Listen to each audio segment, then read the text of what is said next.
All right, good morning, everybody. If you want to find your seat, we'll get started here. I'm going to try not to look into that light. It's very bright. All right, so welcome to day 2 of LOC Annual Conference and the Small Cities Networking. So we have about an hour today, and this is your meeting. So I do have structured things planned if that's where you guys want to go, but I'm going to kind of open it up to see what you guys prefer. So before we get started, my name is Lisa Trevino. I'm the Member Engagement Director for the League of Oregon Cities. I also want to introduce you to Claire Wilson. Claire Wilson is the new training coordinator with the League of Oregon Cities, and she will be running the Small Cities networking meetings. So for those of you who attend those meetings, who host those meetings, Claire's going to be your go-to person for that. So we're excited to have her. She's been with LOC for 3 weeks? About 3 weeks, somewhere close to that. All right, so before we get started, I was trying to gauge how big the group was. Do you guys want to go around and just quickly introduce yourselves, or should we just jump right in? What's your guys' preference? Do you guys want to know? Jump in? Jump in. Okay, we're going to jump in. Okay, so I have some kind of questions that I was going to pose to the group, but before I do that, I wanted to see if the group had anything that they wanted to kind of throw out there for the entire group. So this is going to be open discussion. Whatever you guys decide you want to talk about, that's what we're going to talk about. So does anyone have something they want to pose to the group that they want to hear more about, or what other cities are doing? Right here. We have 2 mic runners. Yeah, the new FEMA floodplain rules. Okay, do you have a specific, you just want to talk about it? You have a specific question, comment? Okay. Anybody want to get started on that? Questions about that? I think everybody has questions about that. I mean, everything. Yes, please. Okay.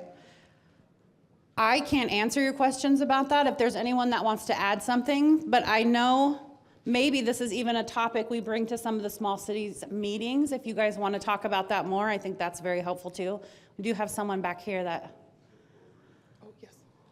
Just real brief. Well, so you may already have something locally adopted in your, if you have floodplains and you have anybody with a bright idea that they might want to develop in a place that everybody else knows you can't develop in, you may already have something that's in your code. We found that to be true, and consulting with our planning commission chair, my city attorney, we identified that we in fact already were good, and just posted notice to them.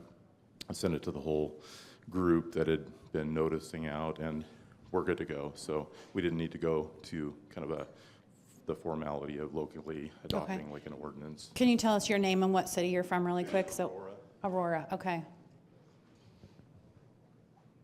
Are you raising your hand or pointing?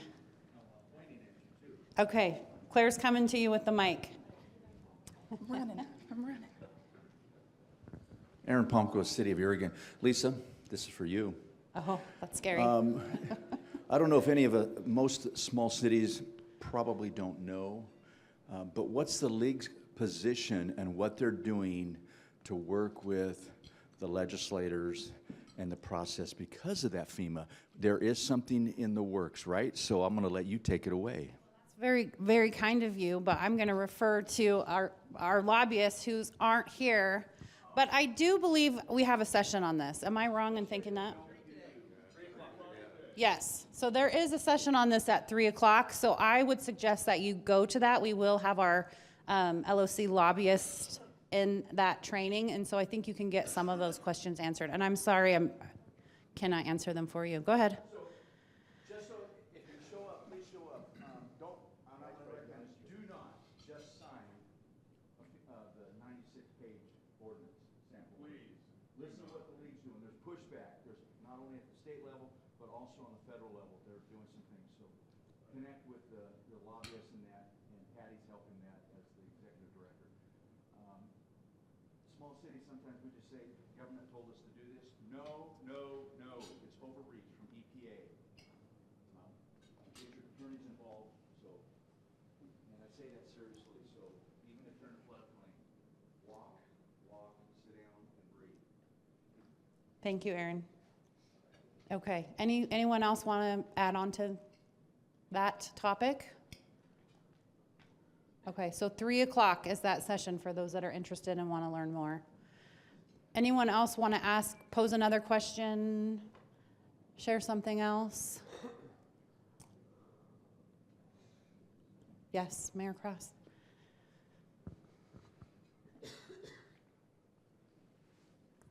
So one of the things that we're having very large issues with in our town is being able to recruit anybody because there's no place to live. That's affordable. And we have large numbers of people in our county of our workforce that live in the valley and drive to the coast every day for work. They're driving over 40 miles. And I'm curious if you guys have any answers to that dilemma. Right here, right next to you. Hello, I'm the mayor of Sisters. My name is Michael Preeden. For a small town, we've been told we punch above our weight on housing in the sense that we've started a workforce housing fund. We've started a affordable housing fund, which is for that lower income level. And we have about 70 units in line through Habitat for Humanity, which is very active in our community, as well as Northwest Housing Alternatives, which works across the state. I know some of you guys know them. And we found that the most important thing is, obviously, as a small city of our size, and I know everybody in this room's in that same boat, we're all small cities, right? So what we've done is we've found ways to make small pots of money available to affordable housing providers and developers, and use that as the launching point to sandwich money together from other areas, whether it be state or federal. And that has worked really, really well. So consult with your local Habitat. You know, the people that build the affordable housing, get with them right at the very beginning before, as soon as you have a need, and try and partner with them and be encouraging. Say, hey, we can only add a couple $100,000, and we've been saving up 20 years just to get that. And see if you can't sandwich that together with other programs. They're the experts, actually, at the development. We are not. What we did was just help partner with them, do the best you can to help find the land for it, and just be encouraging and inviting. And there are a lot of people in the community that say, why are we doing all this work for affordable housing? Well, we like teachers to be able to live in the city that they teach in. We like firefighters, and even some of those summer seasonal firefighters to be able to live in the community that they're working in. And that's the way we've done it. And it's working pretty good. If you want more information, I'm always available. I'm going to go here and then I'll come here. I'm Tammy Kaufman, the mayor of Gold Beach. We've done a lot of different things for housing. We're still not there, but we have a high medium house price if you were going to buy one. And rentals are hard to come by and expensive. And so we have limited the number of short-term rentals being on the coast. Everybody wants one of those. They think they're going to make $1 billion. And we found only the ones on the beach make money. And most of those are already in the commercial zone, so it's an outright use. So we just dropped originally 20 in the residential zone, then we dropped it to 15, but we had 17. So staff asked us to leave it at 17 until it gets to 15, so that's what we're doing. Eventually, we won't have any in the residential zone as they go away. And that's been helpful. When the economy changes, people that have a vacant house will start renting it, or they'll sell it to somebody that can live in it. We've also been kind to the Housing Authority and Brookings Core Response, which is supposed to only work in Brookings, but we convinced them to come to Gold Beach. And we've got 2 projects started. We've also changed all of our zoning so that if you're in the residential zone, you can put anything there. You can put multifamily there, you can put single family there, as long as the property is conducive to it, because we've got a lot of water, we've got a lot of mountains, we've got beach. So if the property will fit 30 units, you can put 30 units there. If it will only fit 2, you can only put 2 there. We also used our ARPA funds for an ADU program, and we'd already had the ordinance that you could put an ADU in just about anywhere. And you could do it in a garage as long as you still have parking. You could add something to your backyard. We've been really flexible on those rules. And it's worked quite well. And then we started offering a rebate program. And we think we've gotten about 8 of those. And we offer, I think it's 5 to 10,000 is our max. And it's like 6% of what they invested in it. They have to have it permitted, which is great. And so it's been pretty successful. We're not where we want to be. And our big one is we're trying to build a 30 to 35 unit workforce housing that doesn't qualify for any of the funding for low-income housing because the people that need it make between 120 and 200%, but they still can't buy. So we're hoping to turn that into a pilot project so that everybody can figure out how to do it, because everybody tells me to go find somebody that's done it and then follow them, and I can't find anybody that's done it. So we're gonna make that happen. Was that helpful? Yes, thank you. Go ahead right here. So my name is Adam, and I come from Lakeside. We happen to be a city of about 1,900 people. We have no tax base and very little blank property, but we're looking to address the homelessness issue, and I'm very interested in hearing if any of our similar-sized cities are dealing with it successfully at all, or what hasn't worked, maybe, so that we don't step in those holes. Anybody have an answer for that question? Any suggestions, success stories? None. You know, that having no tax base is really an issue. Oh, she's coming at you right there, Mayor Martell. Thank you.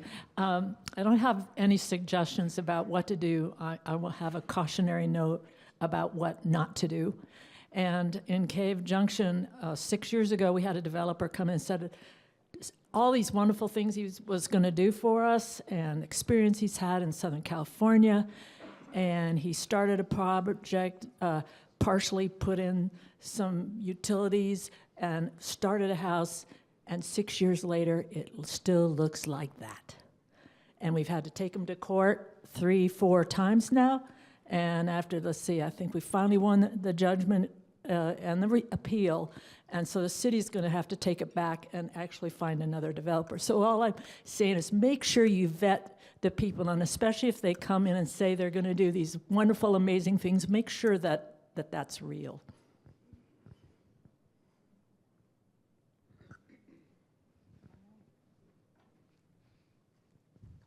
Got one over here. Moving as quickly as we can. Thank you. We are from Gearhart, and we had a problem a couple of years ago. And when you say we had a problem, we don't currently have a problem, but we are on a migration path on the coast of folks that move up and down the coast. So you have to understand that no matter what you do, this is something that you always have to keep an eye on, whether you currently have a problem or whether you could have a problem in the future. And what I mean by that is you need to look at what your particular city, and this isn't a one-size-fits-all kind of a solution.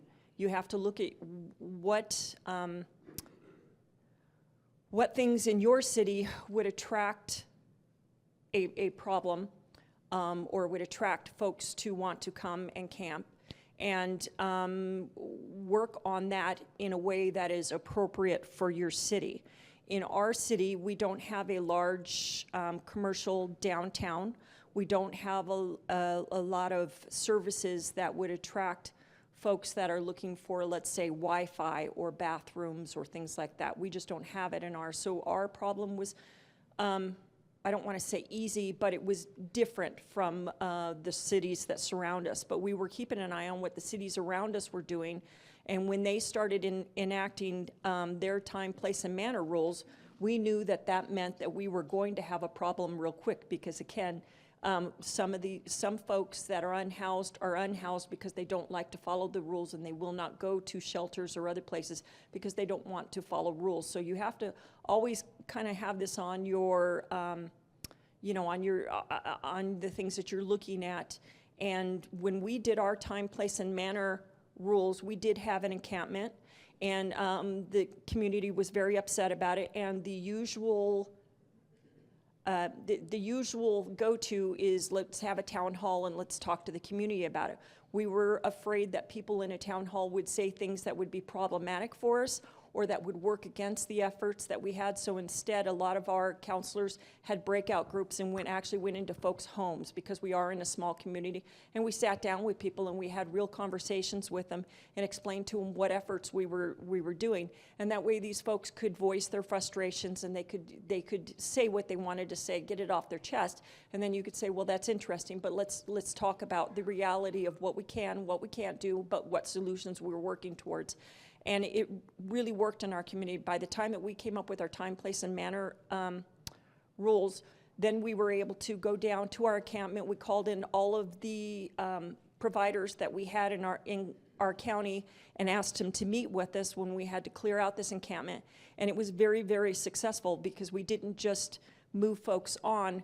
We got them in touch with people actually knocking on the doors of their trailer saying, hey, how can I help you to find, a better place to live, a place where it's healthy and where you're not having the problems that you're having here with the neighbors that don't like you running your generator all night.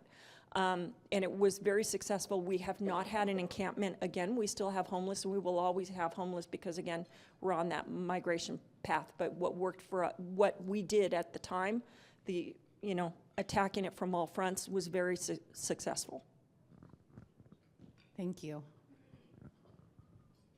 I see right here.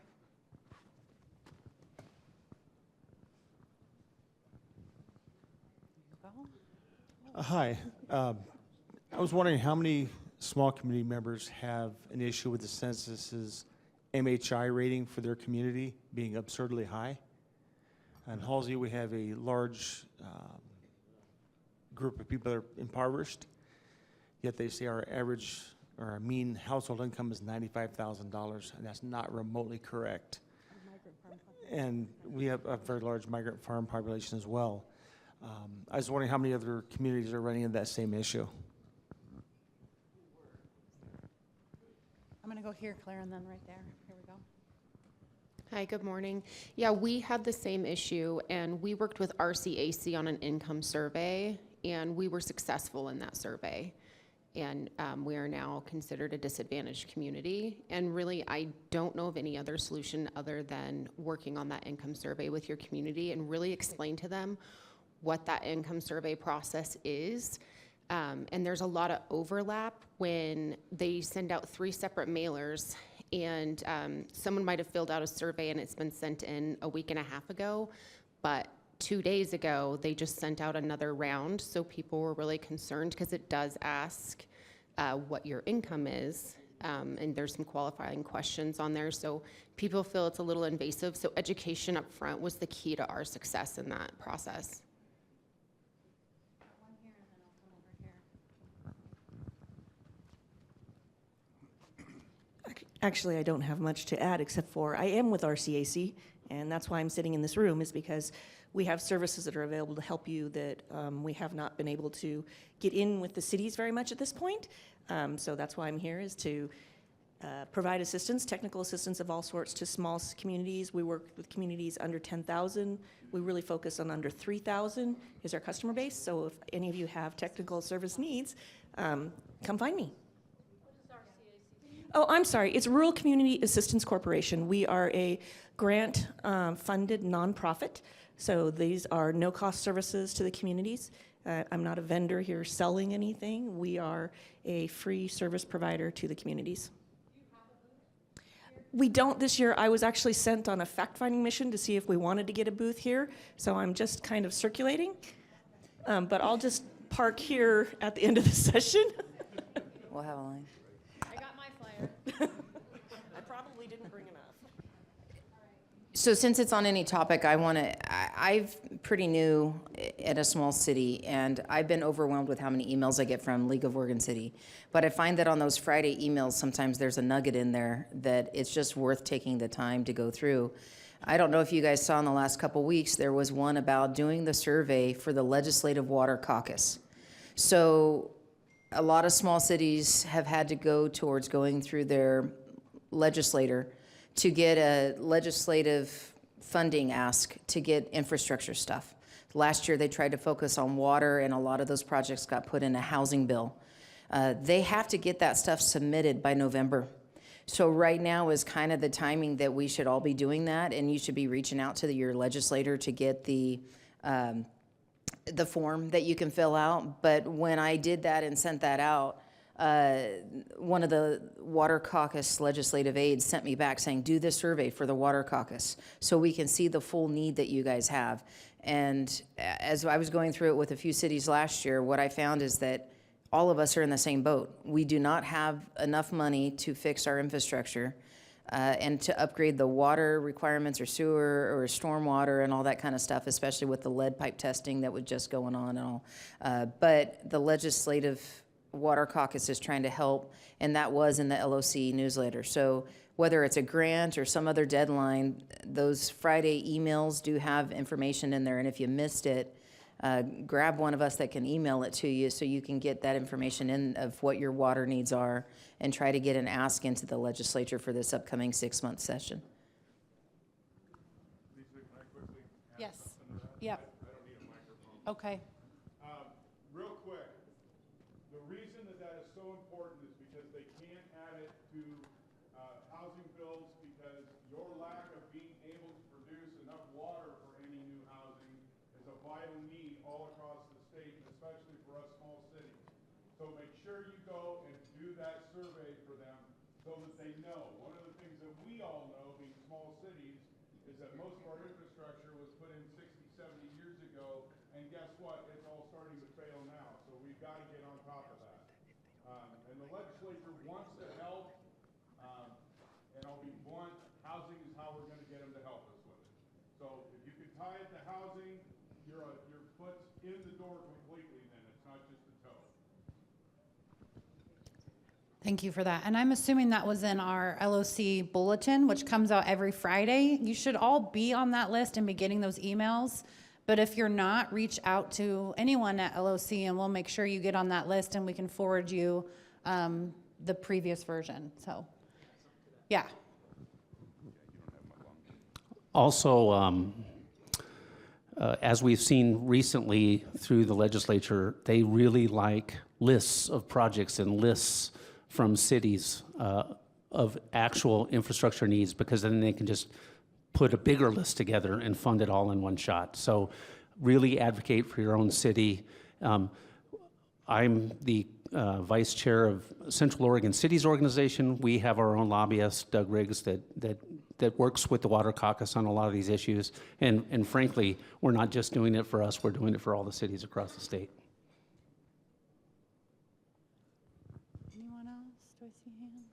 That survey is huge. Like, you call it a survey, it kind of seems to be a misnomer for a really tiny place. So Mm-hmm. It is, and it's stuff that you don't feel like you have all the answers to. yes, So answer what you can. okay. I'm in such a small city that we contract out everything. Yeah, please. And so I was like, okay, where can I start? And honestly, I started with a smaller ask, and I had the legislator come back and say, ask for more. And so I'm like, okay, and we got it. And now with all the inflation stuff, we're gonna run out, and hopefully get the project done, and they will not give you enough to fix everything.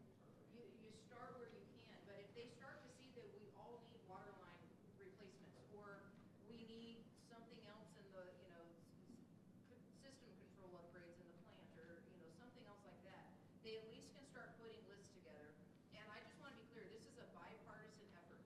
This is absolutely, it was spearheaded bipartisan-wise last year in a huge way, and you had both caucuses in the legislature, both houses, or chambers rather, working together to do this, so they know it's a need, and they know they wanna solve housing. But yeah, tying it back to, well, we can't have any more development until we fix our water system, so therefore we can't have more housing. But then they wanna know how many houses will this produce, and how many affordable housing will this produce. So trying to find ways to do there. I'm gonna meet with Ford later today downstairs, because they just helped Sutherland come up with a multi-level housing project, and funding that the city didn't have to do. But because affordable housing was part of it, there was some funding and tax cuts that were able to happen. So that's another resource you're right, that survey is absolutely huge, and I don't know how to answer it all. But I know that in my stormwater system, I have a brick tunnel that was made in the 30s that has collapsed, and that's my stormwater system. So you put what you can in there, leave it blank if you don't know it, but try to ask the best to get as much information to them as you can. And reach out to your state rep and your senator and give them a heads up. They do have the forms for you to fill out for the capital improvement projects. That's the forms you're going to fill, the capital improvement project. And they'll work with you in making sure it's filled out right. Don't worry, that's not all. You'll have lots of paperwork to do down the road if you make it in a bill, because you'll have to contract with somebody, and you'll have to prove all this other stuff. But hopefully, Business Oregon or whoever will help you get through that process. But if they don't know it's a problem, they won't know to fund it. And if we overwhelm them with every one of these cities put in an ask, maybe the legislature will come alongside and say, we really need to help, and it can't just put it on the backs of small cities who can't afford it. Thank you. Okay, I didn't know. Coming to you here. Mike Myers, Mayor of Jefferson. I've been coming to a lot of these conferences, and the issues of water and sewer infrastructure pops its heads up every year. I get it. We went through it. We went through 20 plus years of getting our systems to where they are today. So we don't have the issues that you have. But it took us that long. What I'm going to suggest is that you look down the long, hard road. You bring in experts who look at what your needs are. You look at the relative cost to those. Again, looking long down the road. And then make those hard choices to your ratepayers. You're going to have to raise your water rates. You're going to have to raise your sewer rates. But you don't have to eat the whole pizza at once. An incremental approach to rate increases with a clear picture to your constituents of why you're doing it and what you plan to get out at the end of it will be very, very helpful. But it's a long process. So as a very intelligent writer once said, begin with the end in mind and look down the long road. We had pushback initially, but we were able to put those funds aside. And when we offered those up, when we went to USDA and so forth, they saw what we had put aside, and they gave us significant dollars, zero interest loans. Build on that. But again, you've got to take the long road, and you've got to make that hard choice to begin to raise your rates and save, save, save. It worked for us, but as I said, it's a 20-year process.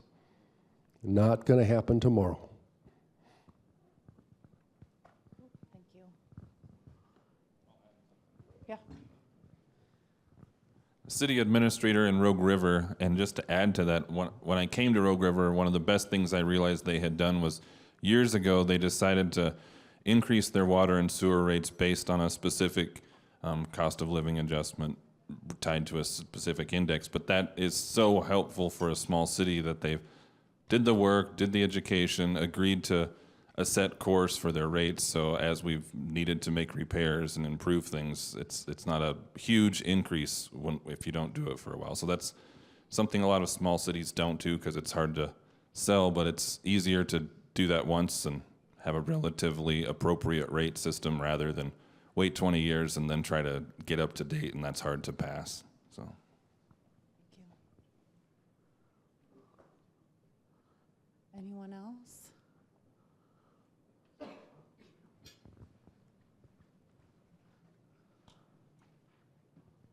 Hi, I'm Melissa. I'm new city administrator in Port Orford.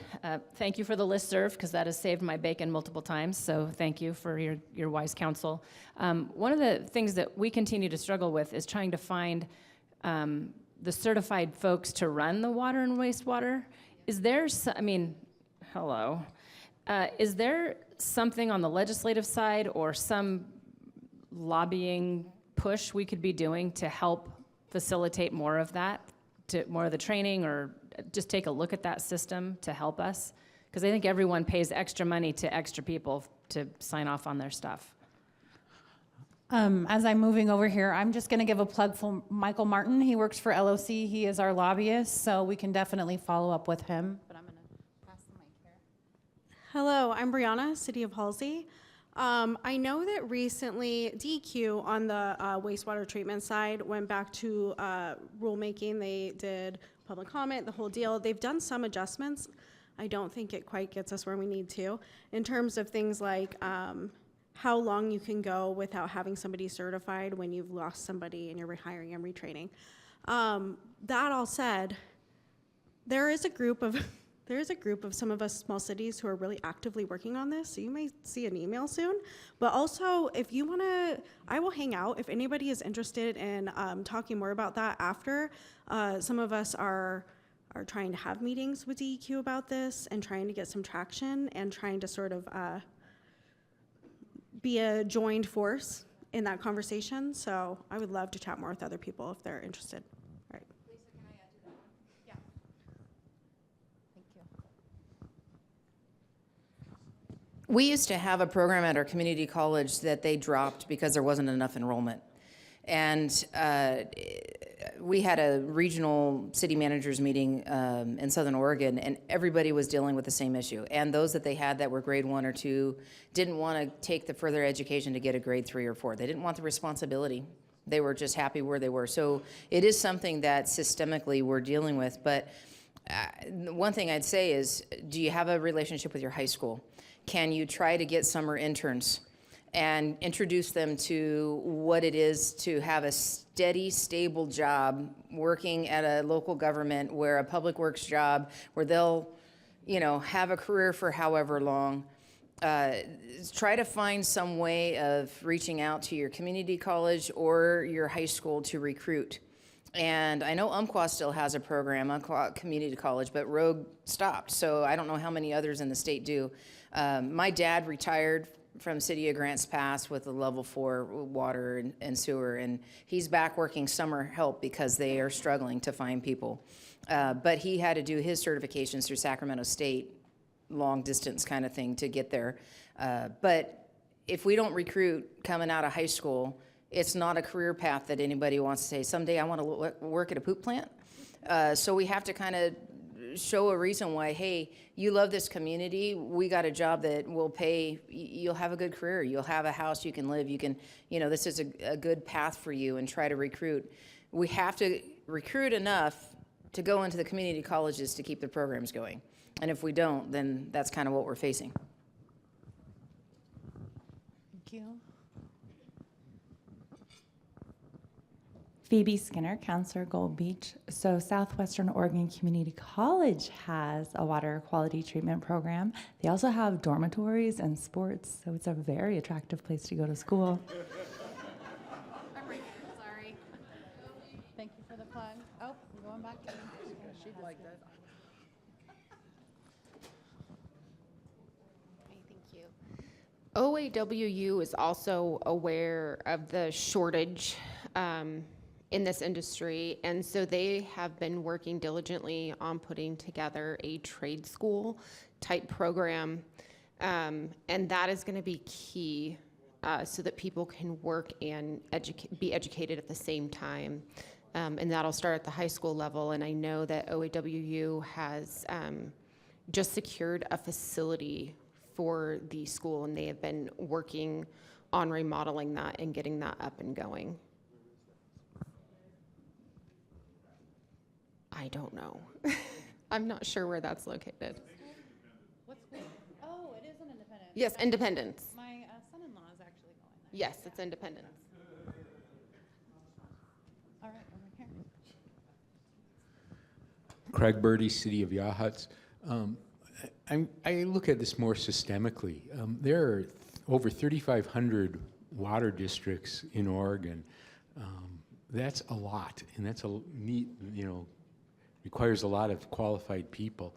We were fortunate enough to work over several years to get an agreement with our neighboring water district to purchase water from them. They have plenty of water and not many people. Their own engineering studies say that they have enough water to provide their district, us in Waldport, given the amount of water, but there seems to be no incentive from the legislature or anybody else to incentivize consolidation. So instead, there's all this redundant qualified people, as well as capital costs, maintenance costs, where somebody drives from Washington down to Waldport and charges them $1,000 to travel, and they drive to Yachats 2 weeks later and charges $1,000. The water administrators say a small water district is 7,500 customers. These are PICO districts, and I'd like to see the legislature provide incentives to consolidate some of these 3,500. And I understand that we may be unique in that we're a chain of water districts, but I think I'd look at it systemically so that we don't need to find 3,500 qualified water people.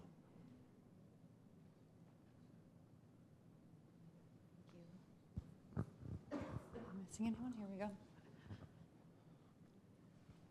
Just to speak to that a little, I know with Infrastructure Finance Authority, Business Oregon, Department of Environmental Quality, if you're applying for funding for treatment operation, you do get specific points, which are a lot if you are consolidating services. So there is some targeted effort to support projects that consolidate services.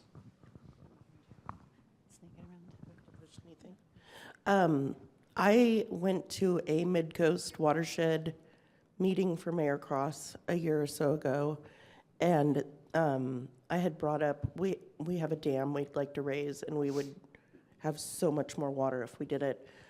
We could provide water for the whole area.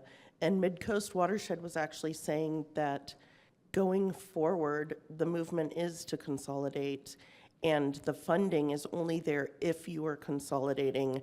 And if Toledo wanted to raise the dam, we would have to do it with the intention of providing water for the whole entire area. And, like Newport shutting their water down, and we would provide it to the whole entire community, surrounding us. So I think there is a movement toward that, going off of what they told me at that meeting, but I'm new to this, so I just wanted to throw that out there.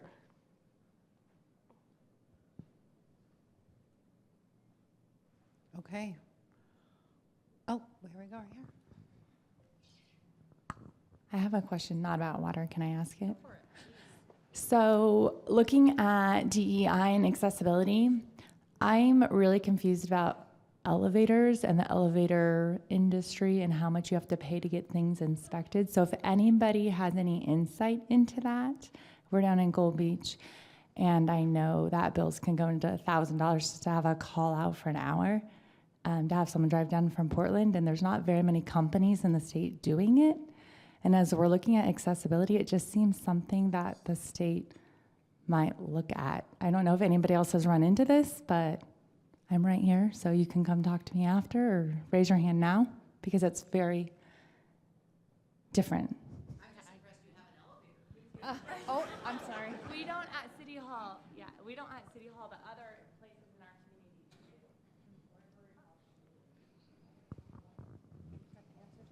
do. Aaron Pomko, City of Oregon. The sad story is for elevators, for inspectors, you're going to have very few because there is a licensing for that, and it's very limited. Also, along with cross connections, the state's pushing that. There's very few people that are licensed for cross connection inspection. Another one that is, as you grow and it's pushing, we're still small, but if you get big facilities, you have to have sprinkler systems.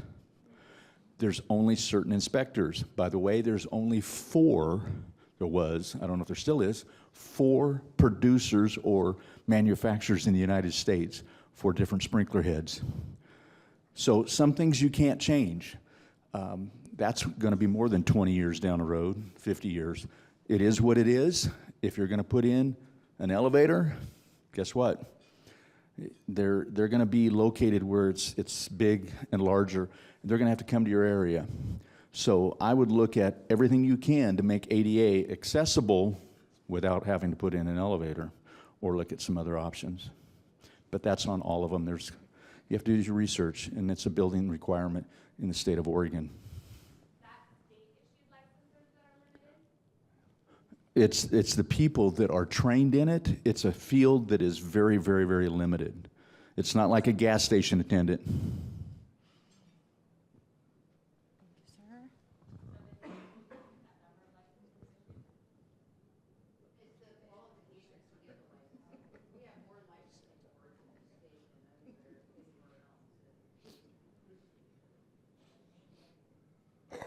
Anyone want to add to that or pose a different question, topic?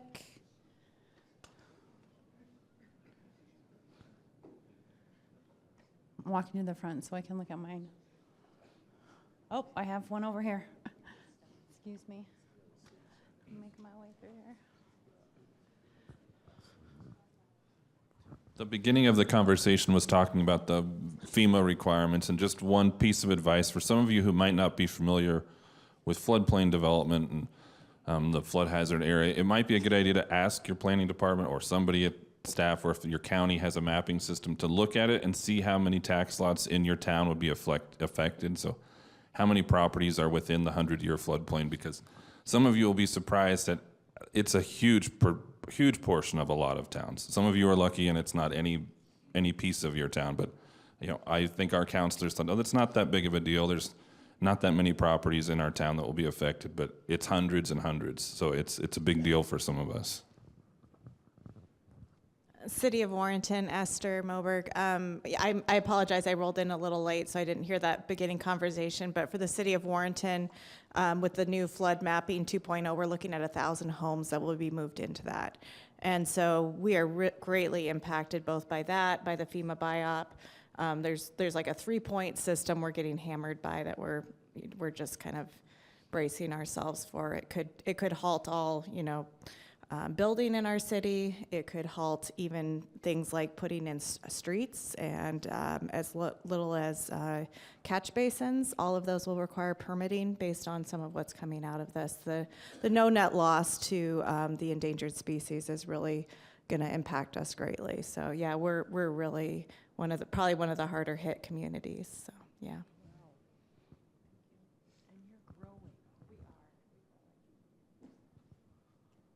Claire needs a workout on the other side of that room over there. Anyone over there? I'm just teasing. I'm just talking while I get to my spot over here. Okay, if at any point anyone has a topic of conversation they want to talk about, please bring it up. But I have some that I'm just gonna throw out there. So maybe we could talk about some successes. So does anyone have a successful initiative or program you've implemented in your city that have had a positive impact on your community that you would like to share with the rest of the group?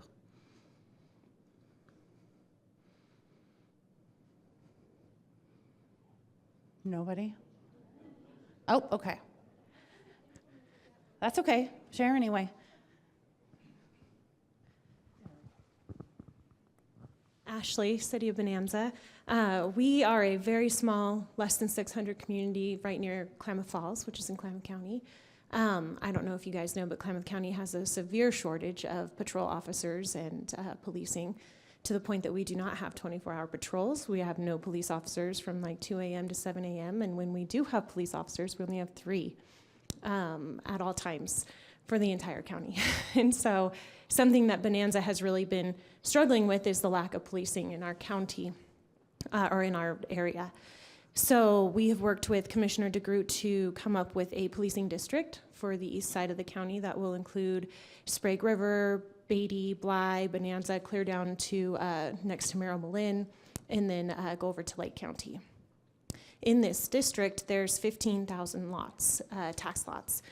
And so in order to do a tax levy, it would be like $3 and something per thousand, which is a lot to ask of some of those people, especially when 11,000 of those lots are owned by people who don't live in Klamath County. And so Commissioner DeGroot came up with a alternative of $75 per tax lot, which equals like $6 a month. So cup of coffee. Don't go to Starbucks and get a police officer in your area. And so our hope is after a few we're going to have some town halls here soon, that it can be put on the May ballot, and we can hopefully, with this plan, raise a little over $1 million and hire 4 patrol officers, a sergeant, and a code enforcement for East County. And I think that it will actually become something where North County will probably want something, Central County will want something. They've already kind of contacted us to try to get that going. So very, very exciting news for us, and we're very hopeful that it'll turn out okay. Thank you for sharing. I did see a hand over here. I'm going to go here first just because we have not heard from you yet. I'd love to hear from you. Hi, Jennifer Latz from City of Sisters. Just off the top of my head, I went to an event last week to celebrate the 1-year anniversary of a community health, school-based community health office we were able to open with our sister school district. And it was just kind of an organic process that I was involved in. I was at a Small Cities, League of Cities meeting in Madras a couple years ago. And a good friend of mine worked for the city of Madras after the meeting, which was great to meet a lot of people from the other small cities. I met with my friend who worked for the city of Madras, and he said, well, I'm going to this open house this afternoon for Mosaic Medical, which is a organization in Central Oregon that runs a lot of community-based health centers. And Sisters does not have a Mosaic office. We're really the only city that didn't have one. And so I said, well, great, I'll come over, especially if there's free cake. But with the intention of, meeting some leadership. So, got to tour their facility, which was fabulous. It was an open house, and people from the community were already flooding in and making appointments and moving their prescriptions over. And, it's such a big need. So I got to meet some leadership there, and I said, hey, we'd love something like this in Sisters. Because, our community's been growing, and we've been losing medical services, which I'm sure is familiar to lots of you. So it started that conversation. They said, well, we've been trying to get in for a while, but having troubles with grants. And so I said, well, let's have a meeting with our city manager. And, we started spitballing some ideas, and we realized that our school district was the only one that had a community health center that was not run by Mosaic in the whole Tri-County area. And it was very underrun. It was only open 2 days a week, and most people didn't know it existed. So, so we got that conversation going, and they were able to kind of, take that ball, just from having a nice conversation, a couple meetings, and were able to take over that contract. And, now they're open 4 days a week and doing medical and behavioral health services. And, they're right next to the 3 schools and Sisters, and really great relationship, and it's been this wonderful opportunity where if, there's somebody struggling, a kid where physically or mentally, they can be like, hey, we're sending somebody over in 5 minutes, and they're like, great, bring them over. We can, we can de-escalate. We can look at them real quick. It takes the kid, there's no stigma. It's not like an office in the school, they can just, nobody sees them going to the office, what's wrong with them kind of thing. So it's been really successful, and just kind of a positive story. We got to celebrate last week with a birthday party for them for their first year. But that just started out of just a conversation and getting out from behind the Zoom and actually showing up to things and like this and shaking hands and meeting people, and good things can happen from that.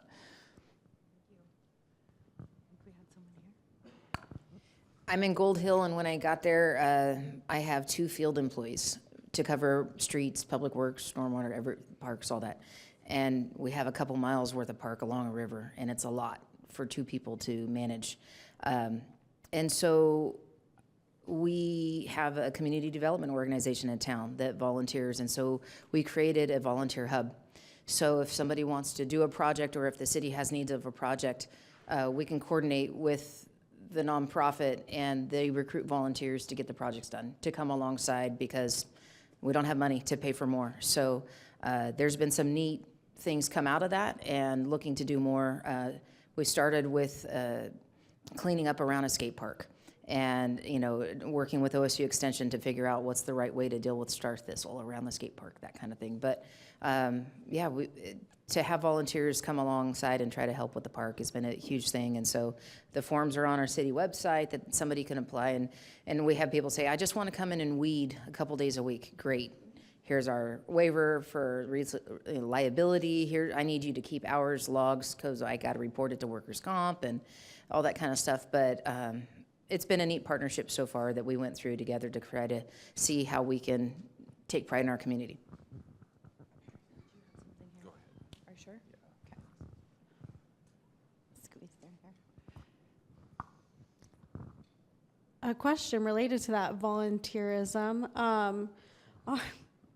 Our community also very small with 2 public works staff, and we've really struggled to get community interest in volunteerism, but we've recently discovered a potential pocket in our high school students because they have to get community service hours.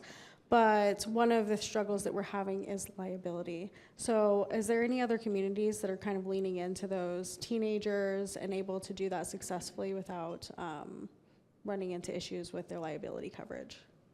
Our high school covered the liability. So we have a career center in one of the high schools, and they were able to get the liability to cover it, so they're like in placing interns or volunteers. So that's how we were able to do it with high schoolers. Thank you. Anyone else? Morning, everybody. Tom Villalpando from Vail. Mayor, one thing that we utilize, especially through the high schools, is the local FFA. They've always got tons of volunteer hours they got to do. So check into those high school groups.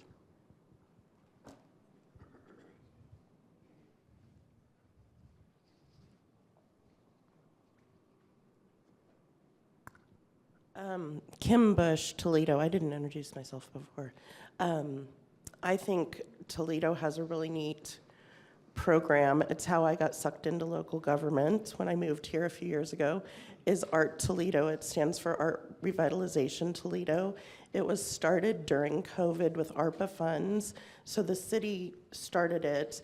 We're now actively working to become a nonprofit and kind of separate ourselves and, you know, make us a standalone organization. But we have covered the city in murals, which is beautiful, especially when I don't want to say Main Street died during COVID, but it definitely took a long nap, and we're trying to bring it back. People are coming just to see the murals now. Like I said, I got wrangled into city government by volunteering with Art Toledo because it's so fun, and we've had other volunteers get involved with the city through Art Toledo because we have so many great artists and people who are concerned about the arts. We're working on setting up an arts district. We have heavy involvement with the youth in our community, with the library, and the high school is definitely involved. The kids are involved. We have children's murals. And that's a great way to get people excited about something new. It brings in tourism. We do a great Art Oysters and Brews during the summer over one weekend and bring in a lot of people who wouldn't necessarily come to Toledo if we hadn't done that, and get volunteers that way too. So I highly recommend doing something fun like that if you have the opportunity.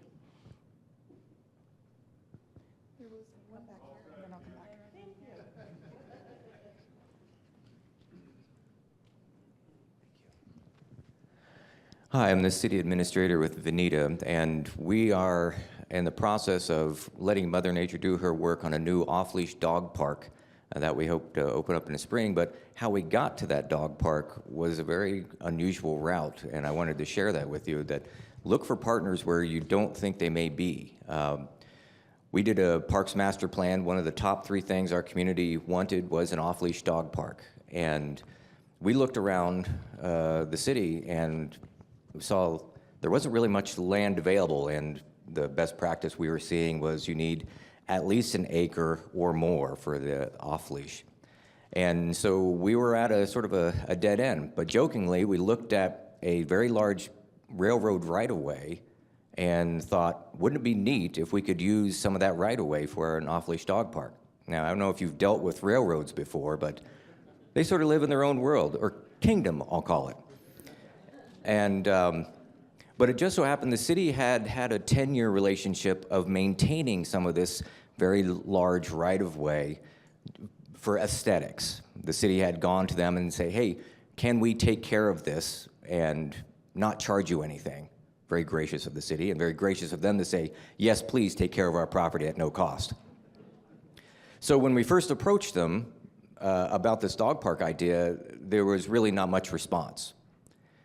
But what we decided then was, well, let's pitch it in a way, and here comes a little nugget of wisdom we learned, that we still want to just maintain the property, but we'd like to maintain it as an off-leash dog park.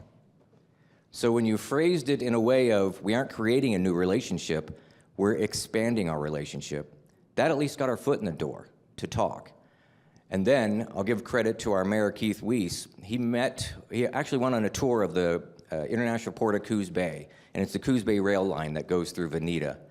And he made a hard pitch to the then CEO at the port of, come out to Veneta, let us show you what we're thinking about.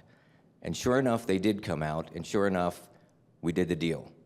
And so we never expected to be able to find that type of land, but now we have I think it's 1.25 acre off-leash dog park that will be ready to go, and we'll do a doggy parade, and it'll be named the Bark and Whistle in honor of our collaboration with the Port of Coos Bay. So we're big champions of Port of Coos Bay and their large economic development effort we're doing there, but it's these partnerships that you sort of find along the way and develop. So think outside the box and ask around in your community for those partners that maybe it's not an obvious connection, but have the conversation.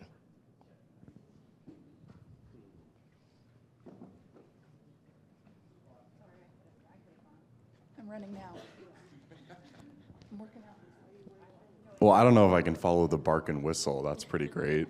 But I'm from Philomath, and I don't think this is something that's super unique to us, but it's, I think, been going well, is we've started a facade improvement matching grant for our downtown area. So businesses can apply, and then the city will work with them and an architect to kind of work on a design to improve their facade that also kind of matches our new design standards for our kind of Timber Town theme. And then the city will match up to $10,000 that the business owner commits to that facade improvement. And then that has also gone along with a big streetscapes redesign that's a partnership between the city and our urban renewal agency and ODOT. So I think those things together have worked really well because business owners and the Chamber of Commerce clearly see that the city is putting its money where its mouth is, and we're working to improve the sidewalks and the streets and make it nicer for pedestrians and have benches and everything. And we're willing to help your business match that, but we need you to put a little skin in the game too. So we've just kind of started that process in the last year, but it's been going really well so far. Well, we had some money. I think there was a bit of ARPA funds for the matching program, and then the Streetscapes project is something we've been saving up for a decade. So our city budget is going to look a lot smaller next year once that project is done than it has the last couple of years. Thank you. So we are close to time. I was going to say we have maybe time for one more comment, so we'll come over here. I just had a question on the dog park. How are you ensuring that? How's your liability?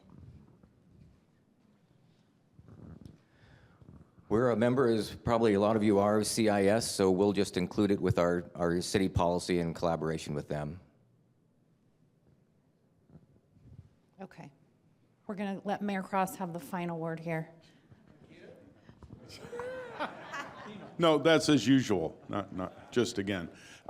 With that, make sure to be talking to your legislators because they're going to try and get what we hope to God is a final fix to recreational immunity. So make sure to stay in contact with your legislators going into this session. Try to get to them before the session starts and stay on them during the session because this is vital to the health, especially of our small cities. To be able to have open recreation areas for people to use, like those of us on the coast, access to the recreational opportunities that we have. I love quoting Lincoln City. When you have 28 beach access points, it's kind of necessary to make sure that you have recreational immunity. And I know for dog parks, skate parks, everything, we've got to be able to have it. So stay on top of your legislators on that in this coming session. Thanks. All right, so I want to thank everyone for coming, for sharing your stories, for listening. Just a reminder for those that don't know, and I think most of you do, LOC Small Cities Network, we are in every single region, every single quarter of the year. So if you haven't tapped into those, please come to those. If you have thoughts on what topics you want to hear at those, you can email Claire, you can email me, whoever you know at LOC will get those to the right person. We want those meetings to be for you and about you and what you guys want to hear about and talk about. So please reach out and let us know. So next up on the conference schedule is, I think there's 4 breakout sessions. You can see what those are in your schedule. And today is a very educational day, lots of breakout sessions. So enjoy those, learn a lot. If you have questions, I know there were a lot about water. Michael Martin will be in the Ask LOC booth downstairs, and you're welcome to talk to him. So thank you, everybody, for being here. Have a great rest of your day.